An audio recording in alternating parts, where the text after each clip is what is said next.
I hope they will come again. কারণে সেমিফাইনালে যেতে পারলাম না। বিশ্বকাপ থেকে বিদায় নিয়ে সবাইকে দোষ দিয়ে একই বললেন অধিনায়ক নাজমুল হাসান শান্ত।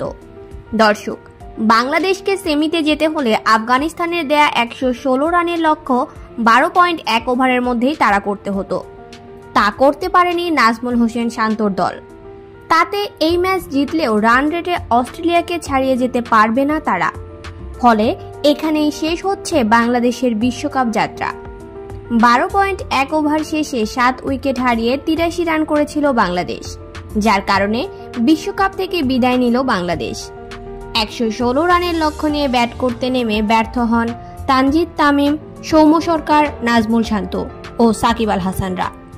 64 রানে 5 উইকেট হারিয়ে ফেলেন বাংলাদেশ। এরপর মাহমুদুল্লাহ রিয়াদ ও তাওহিদ হৃদয়ও ব্যর্থ। তাওহিদ হৃদয় 14 রান আর 6 রান করে আউট হন রিয়াদ। এরপর একে একে ব্যর্থ হন বাংলাদেশের সব ব্যাটসম্যান। এদিকে ম্যাচ শেষে অধিনায়ক নাজমুল হোসেন শান্ত বলেন, আমাদের বিশ্বকাপ থেকে বিদায় নেওয়ার একমাত্র মূল কারণ হলো ব্যাটিং ব্যর্থতা। আমাদের বোলাররা ভালো বল করেছিল, কিন্তু ব্যাটসম্যানরা কিছুই করতে পারল না, যার কারণে বিশ্বকাপ থেকে বিদায় নিতে হলো আমাদের।